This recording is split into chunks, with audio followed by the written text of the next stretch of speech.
Hi hello this is Giri teaching 10th mathematics. 3వ అధ్యాయం బహుపదులు. ఈ అధ్యాయం చాలా ఇంపార్టెంట్ అయిన వర్గ బహుపదికి రేఖాచిత్రాలు అంటే గ్రాఫ్ని గీయడం, దాని ద్వారా శూన్యములను కనుక్కోవడం కూడా ఈ వీడియోలో చూద్దాం. వర్గ బహుపదిని రేఖాచిత్రంగా గీయడం, అలాగే వాటి యొక్క శూన్యములను కనుక్కోవడం. ఇక చూడండి, 3వ ప్రశ్నలో ఫస్ట్ బిట్ x² - x - 12 అనే రేఖాచిత్రాన్ని గీసి దాని యొక్క శూన్యములను కనుగొనండి. మళ్ళీ చదువుతున్నాను, x² - x - 12 అనే వర్గ బహుపదిని రేఖాచిత్రంగా గీసి దానికి శూన్యములను కనుగొనండి. మనకిచ్చిన వర్గ బహుపదిని ముందుగా రాద్దాం. px = x² - x - 12. దీనికి రేఖాచిత్రం గీయాలి అంటే గ్రాఫ్ గీయాలి. గ్రాఫ్ గీయాలంటే ముందుగా ఒక టేబుల్ని తయారు చేసుకోవాలి. ఇక్కడ x విలువను ముందుగా తీసుకుంటాం. x విలువ వచ్చిన తర్వాత x² విలువని కనుక్కోవాలి. తర్వాత -x విలువ కనుక్కోవాలి. -12 కూడా ఉంటుంది. ఇప్పుడు x² విలువ -x -12 ఈ 3 విలువలు కలపగా వచ్చిందే px యొక్క విలువ అవుతుంది. అంటే టేబుల్లో మనకి ఏమేమి వాల్యూస్ ఉండాలి? ముందుగా x విలువ ఉంటుంది, తర్వాత x² విలువను తీసుకోవాలి, తర్వాత -xని తీసుకోవాలి, తర్వాత -12 తీసుకోవాలి. ఈ మూడింటిని కలపగా అంటే x²ని -xని -12ని మూడింటిని కలిపితే అప్పుడు px విలువ మనకి వస్తుంది. ముందుగా x 0 అని తీసుకోండి. x 0 అని తీసుకుంటే x² 0² 0 × 0 0 అవుతుంది. -x అంటే -0 0 అవుతుంది. ఇది -12. ఈ 3 సంఖ్యలని కలపగా వచ్చింది 0 + 0 -12 కలిపితే -12 వచ్చింది. అంటే ఈ రేఖాచిత్రం పైన ఉండే మొదటి బిందువు 0 - 12. ఈ 0 - 12 అనేది ఈ రేఖాచిత్రంపై ఉండే ఒక బిందువు వచ్చింది. ఇప్పుడు x 0 తర్వాత x 1ని ప్రతిక్షేపిద్దాం. x² 1² 1 1 -x అంటే -1. -12 అనేది స్థిర సంఖ్య కాబట్టి మొత్తం -12 అదే రాసుకోవచ్చు. ఇప్పుడు ఈ మూడిటి విలువని కలపండి, దీన్ని కలపవద్దు. px అంటే x² -x -12 మాత్రమే కలపాలి, xని కలపకూడదు. ఈ 3 సంఖ్యలు కలిపితే +1 -1 పోయింది, -12 మిగిలింది. అంటే రెండవ బిందువు 1 -12. తర్వాత x 2 తీసుకుందాం. x² 2² 2 4 -x అంటే -2, ఇది -12. ప్లస్ విలువల్ని కలపండి. మైనస్ విలువలను కలపడానికి ఇక్కడ ప్లస్ విలువ ఒకటే ఉంది కాబట్టి మైనస్ విలువలు రెండింటిని కలుపుదాం. -2 -12 కలిపితే -14లోంచి +4 తీసేస్తే -10. అంటే మూడవ బిందువు 2 -10 అవుతుంది. ఇక్కడ చూడండి, 0 1 తీసుకుంటే -12 ఉంది. 2 తీసుకునేసరికి తగ్గింది విలువ, 0కి దగ్గరగా వస్తుంది. అందుకని 3 కూడా తీసుకుందాం.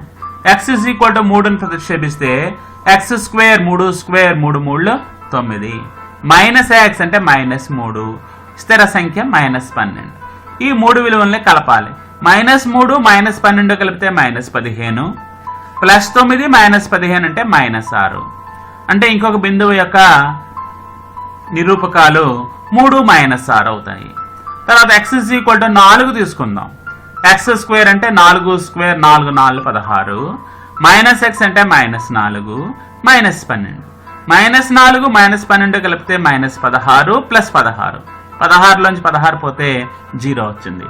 అంటే ఇక్కడ చూడండి, ఈ px విలువ, px అంటే బహుపది, మొత్తం బహుపది విలువ 0 వచ్చింది. ఎప్పుడు? x విలువ 4 అయినప్పుడు. x విలువ అంటే చరరాశి యొక్క విలువ 4 అయినప్పుడు బహుపది యొక్క విలువ 0 అయింది. అప్పుడు ఈ 4నే మనకి ఇచ్చిన వర్గ బహుపది యొక్క శూన్యం అంటాము. అయితే ఇది వర్గ బహుపది కాబట్టి దీనికి 2 శూన్యములు ఉండాలి. మనకి 1 శూన్యం వచ్చింది. ఇప్పుడు రెండవ శూన్యం ఏమై ఉండొచ్చు? మనం సింపుల్గా కాలిక్యులేట్ చేసుకోవచ్చు రఫ్గా. ఎలాగంటే మనకి ఇచ్చిన వర్గ బహుపదిలోని స్థిర రాశి ఎంత? స్థిర రాశి -12. ఈ -12ని 4 చేత భాగించండి. -12 4 చే భాగిస్తే -3 వస్తుంది. అంటే బహుశా దీని యొక్క రెండవ శూన్యము -3 అవ్వచ్చు. ఇది ఎప్పుడు సాధ్యమవుతుందంటే x² యొక్క గుణకం 1 అయినప్పుడు మాత్రమే ఇది సాధ్యమవుతుంది.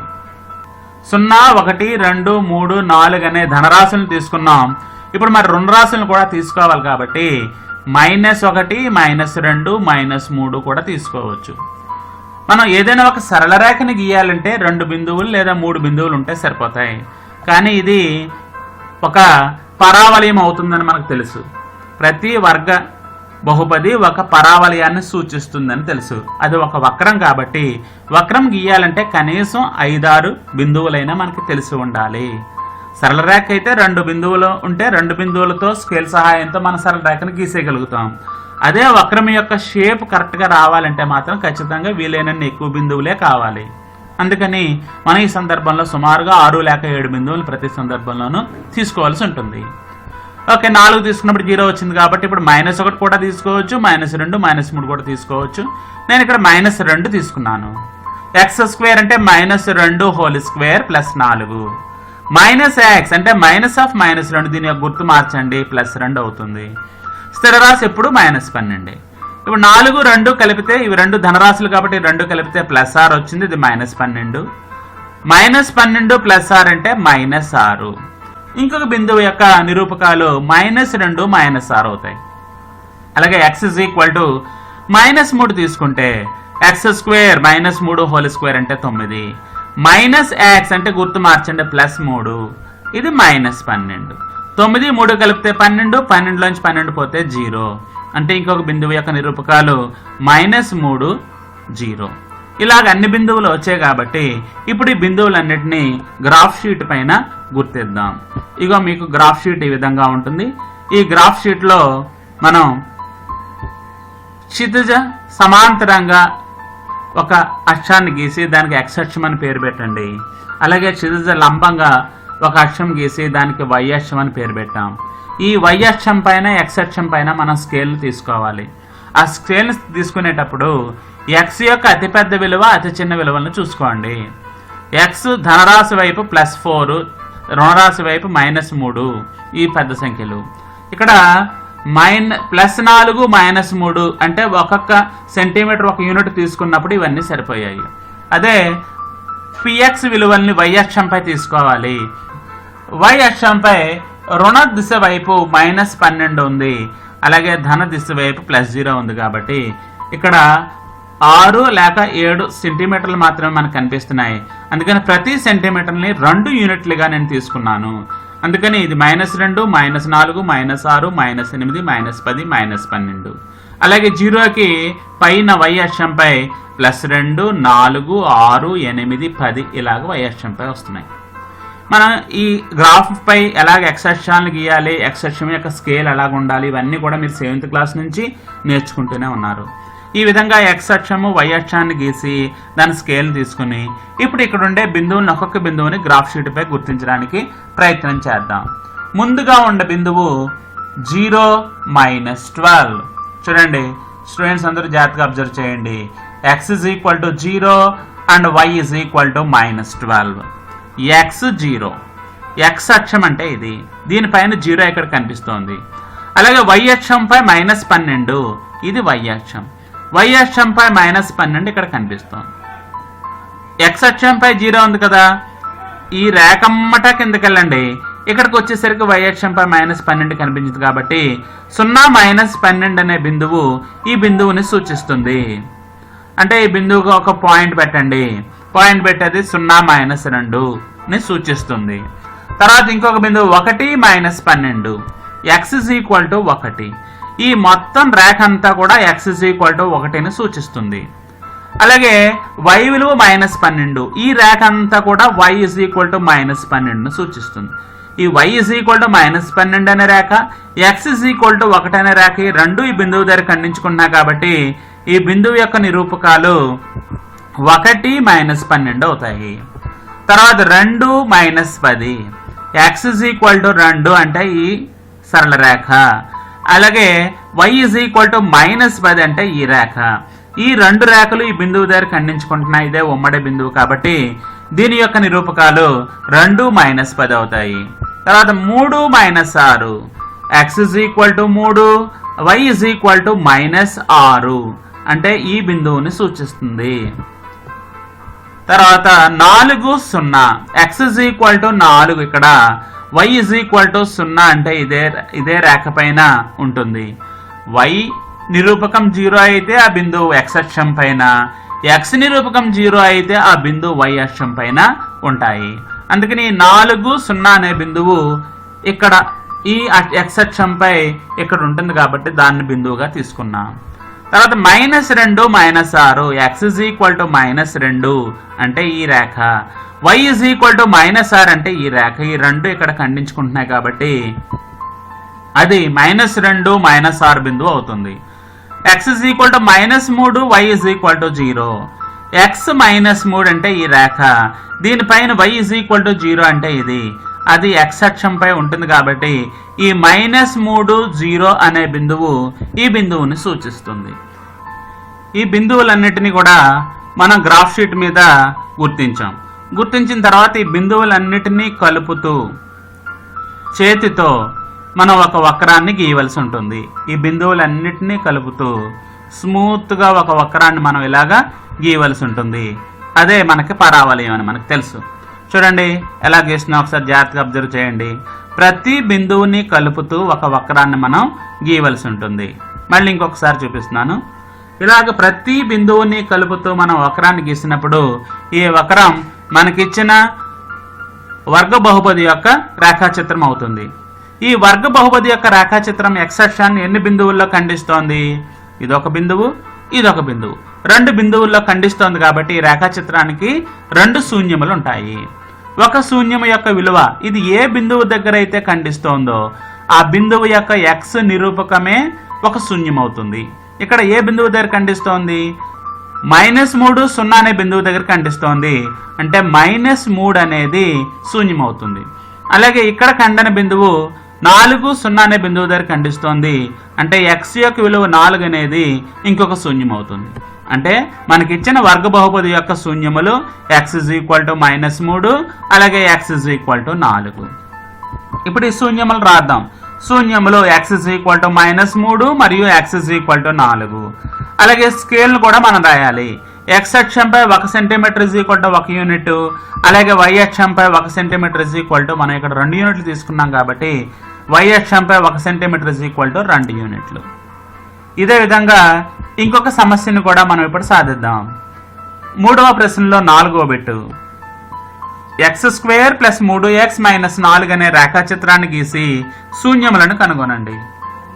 మళ్ళీ ఒకసారి చదువుతున్నాను. వర్గ బహుపది x² + 3x - 4 యొక్క రేఖాచిత్రాన్ని గీసి దాని యొక్క శూన్యములను కనుగొనండి. మళ్ళీ ఇదివరకు చేసినట్టుగానే ముందుగా మనకి ఇచ్చిన వర్గ బహుపదిని తీసుకుని px = x² + 3x - 4 అని తీసుకుని దానికి టేబుల్ని ఒక దాన్ని తయారు చేయాలి, పట్టికను తయారు చేయాలి. పట్టికను తయారు చేయాలంటే ముందుగా x విలువ, తర్వాత x² విలువ, తర్వాత ఏం విలువ తీసుకోవాలి? వెరీ గుడ్, 3x విలువను తీసుకోవాలి. తర్వాత ఏం తీసుకోవాలి? -4ని తీసుకోవాలి. ఇప్పుడు ఇందులో x² 3x -4 ఈ 3 విలువల్ని కలపగా వచ్చినదే px అవుతుంది. అంటే మన పట్టికలో ముందుగా x, తర్వాత x², తర్వాత 3x, తర్వాత స్థిరరాశి -4 ఈ 3 విలువలు కలపగా వచ్చిందే px అవుతుంది. ముందుగా సింపుల్గా ప్రతిక్షేపణకి ఈజీగా ఉంటుంది కాబట్టి x = 0 అని తీసుకుంటే x² 0² 0, 3x అంటే 3 × x అనమాట, అంటే 3 × 0 0, -4 స్థిరరాశి ఎప్పటికీ -4. ఇప్పుడు ఈ 3 విలువలు కలపగా వచ్చిందే px. 0 0 -4 కలిపితే 3 విలువలను కలిపితే మనకు -4 వచ్చింది. అంటే మనకి ఇచ్చిన రేఖాచిత్రంలోని మొదటి బిందువు 0 -4. తర్వాత x = 1ని ప్రతిక్షేపించండి. x² 1² అంటే 1, 3x అంటే 3 1 3, ఇది -4. ధనరాశులు 1 3 కలిపితే +4, ఇది -4. 4లోంచి 4 పోతే 0 వచ్చింది. అంటే ఇక్కడ మనకిచ్చిన బహుపదిలోని చరరాశి x విలువ 1ని తీసుకుంటే ఆ బహుపది యొక్క విలువ 0 అయింది. బహుపది యొక్క విలువ 0 అయినప్పుడు మనం తీసుకున్న చరరాశి విలువనే శూన్యం అవుతుంది అని మనకు తెలుసు. అంటే px 0 వచ్చింది కాబట్టి ఇక్కడ x విలువ ఎంత? చరరాశి విలువ 1. ఈ 1 అనేది మన బహుపదిలో ఒక శూన్యం వచ్చింది. ఎప్పుడైతే ఒక శూన్యం వచ్చిందో రెండవ శూన్యమును కనుక్కోవడానికి ఒక సింపుల్ పద్ధతిని మనం ఇప్పుడే తెలుసుకున్నాం. ఏంటంటే ఇక్కడ x² గుణకం 1గా ఉన్నప్పుడు మాత్రమే దీన్ని చూడాలి. స్థిరరాశి -4ని చూసారా, ఈ -4ని 1తోటి భాగించండి. -4ని 1తో భాగిస్తే -4 వచ్చింది. అంటే ఒక శూన్యము 1 అయితే రెండవ శూన్యం -4 అవుతుందని మనకు అర్థమైంది.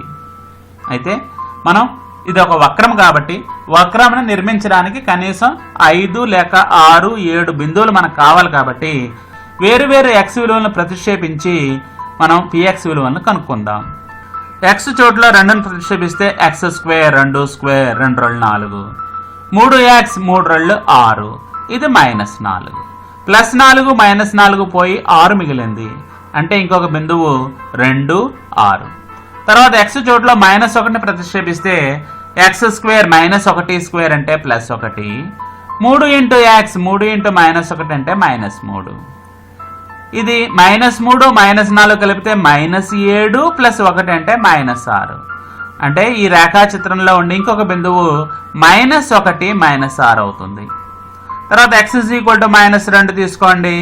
-2² అంటే +4, 3x అంటే 3 × -2 -6, ఇది -4. మళ్ళీ +4 -4 క్యాన్సిల్ అయ్యి -6 మిగిలింది. అంటే ఇంకొక బిందువు -2 -6. తర్వాత x -3 తీసుకుందాం. x² -3² ఎంత అవుతుంది? -3 × -3 +9. 3x 3 × -3 -9, ఇది -4. +9 -9 క్యాన్సిల్ అయ్యే మనకు -4 మిగిలింది. అంటే మనకిచ్చిన రేఖాచిత్రంలో ఇంకొక బిందువు -3 -4. తర్వాత x -4ని ప్రతిక్షేపిస్తే x² -4² -4 × -4 +16. అలాగే 3x 3 × -4 -12, ఇది -4. -12 -4 కలిపితే -16, ఇది +16. +16 -16 అంటే 0. అంటే ఈ వర్గ బహుపది యొక్క రేఖాచిత్రంపై ఉండే ఇంకొక బిందువు యొక్క నిరూపకాలు -4 0. ఇలాగ మనం సుమారు 6 లేక 7 బిందువులను తీసుకున్న తర్వాత ఇప్పుడు గ్రాఫ్ షీట్ తీసుకుని గ్రాఫ్ షీట్లో క్షితిజ సమాంతరంగా x అక్షాన్ని అలాగే లంబంగా y అక్షాన్ని నిర్మించి వాటిపై స్కేలును కూడా మనం తీసుకుందాం. అయితే x అక్షం యొక్క విలువలు 0, 1, 2, -1, -2, -3, -4 ఉన్నాయి కాబట్టి ఒక్కొక్క సెంటీమీటర్ = 1 యూనిట్ గానే మనం తీసుకున్నాం. అలాగే y అక్షంపై యొక్క అతిపెద్ద విలువ +6, అలాగే అతి చిన్న విలువ -6 కాబట్టి ఇక్కడ కూడా మనం ఒక్కొక్క సెంటీమీటర్ ఒక్కొక్క యూనిట్ గానే తీసుకున్నాం. 1, 2, 3, 4, 5 ధనరాశులు అయ్యాయి. అలాగే ఆది బిందువుకి కింద ఉండేవి -1, -2, -3 ఇవన్నీ మైనస్లు. ఈ గీతలో కలిసిపోయింది, ఇవన్నీ మైనస్లే, గుర్తుంచుకోండి. ఇప్పుడు ఇక్కడ మొదటి బిందువుని మనం గ్రాఫ్ షీట్లో గుర్తిద్దాం. మొదటి బిందువు యొక్క నిరూపకాలు 0 -4, x 0 అంటే ఇది సరళ రేఖ. y -4, ఇక్కడ y -4 కనిపిస్తుంది కాబట్టి 0 -4 ఆ బిందువుని సూచిస్తుంది. అక్కడ బిందువుని పెట్టండి. తర్వాత 1 0, x 1 y 0, x 1 ఇక్కడ y 0 అంటే అది x అక్షంపై ఉంటుంది కాబట్టి అది బిందువు. ఈ బిందువు దగ్గర ఒక పాయింట్ని మనం పెడదాం. తర్వాత 2 6, x 2 y 6, x విలువ 2 అంటే ఇది x 2ను సూచించే సరళ రేఖ. అలాగే y 6, y 6 అంటే ఇది. ఈ రెండు రేఖలు ఈ బిందువు దగ్గర ఖండించుకుంటున్నాయి కాబట్టి దాని యొక్క నిరూపకాలు 2 6 అవుతాయి. తర్వాత చూడండి -1 -6, x -1, y -6, పైది +6, ఇది -6 అంటే కిందకి రావాలి. ఈ బిందువుని సూచిస్తుంది. -1 -6. తర్వాత -2 -6, x -2, y -6, y -6 అంటే ఈ బిందువుని సూచిస్తుంది. చూడండి, గుడ్. తర్వాత -3 -4, x -3, y is equal to -4 అంటే ఈ బిందువుని సూచిస్తుంది. తర్వాత -4 0, x is equal to -4, y is equal to 0 అంటే ఆ బిందువు x అక్షంపై ఉంటుంది, ఇక్కడ ఉంటుంది. ఇలాగ మనం ఈ బిందువులన్నీ మనం తీసుకున్న పట్టికలోని బిందువులన్నిటినీ కూడా గ్రాఫ్ షీట్పై సూచించాం. గ్రాఫ్ షీట్ మీద రిప్రజెంట్ చేసిన తర్వాత ఈ బిందువులన్నిటినీ కూడా మనం ఇంతకుముందు చేసినట్టుగానే బిందువులన్నిటినీ కూడా స్మూత్గా ఫ్రీ హ్యాండ్ తోటి స్కేల్ ఉపయోగించకుండా కలపాలి. జాగ్రత్తగా కలపండి. ఇదిగో చూడండి, ఈ విధంగా పరావలయాన్ని మనం నిర్మించవలసి ఉంటుంది. మళ్ళీ ఇంకొకసారి చూపిస్తున్నాను. ఈ బిందువులన్నిటినీ కలుపుతూ స్మూత్గా అలా కర్వ్ని తీసుకుని రావాలి. ఇక్కడ ఇది ఇలా షార్ప్గా స్కేల్తో గీసినట్టు రాకూడదు, ఇలాగా స్మూత్గా ఇలా టర్న్ తీసుకుని రావాలి. దీన్నే పరావలయం అంట. ఇప్పుడు ఈ పరావలయం x అక్షాన్ని 2 బిందువుల్లో ఖండిస్తోంది. ఇదొక బిందువు, ఇదొక బిందువు. ఈ x అక్షాన్ని 2 బిందువుల్లో ఖండిస్తోంది కాబట్టి ఈ వర్గ బహుపదికి ఎన్ని శూన్యాలు ఉంటాయని చెప్పగలరు? Very good. ఎన్ని శూన్యాలు ఉంటాయి? 2 శూన్యాలు ఉంటాయి. ఈ వర్గ బహుపది x అక్షాన్ని 2 బిందువుల్లో ఖండిస్తోంది కాబట్టి దీనికి ఎన్ని శూన్యాలు ఉంటాయి? 2 శూన్యాలు ఉంటాయి. మొదటి శూన్యము ఖండన బిందువు యొక్క x విలువ -4. రెండవ శూన్యం ఈ ఖండన బిందువు యొక్క x విలువ 1. అంటే ఈ వర్గ బహుపదికి శూన్యములు x = 1, x = -4 అనేవి ఈ వర్గ బహుపది యొక్క శూన్యములు అవుతాయి. ఇప్పుడు శూన్యములు ఇటుపక్క రాయండి. శూన్యములు x = -4, అలాగే x = 1. అలాగే స్కేలు x అక్షంపై 1 సెంటీమీటర్ = 1 యూనిట్, y అక్షంపై 1 సెంటీమీటర్ = 1 యూనిట్గా తీసుకున్నాం.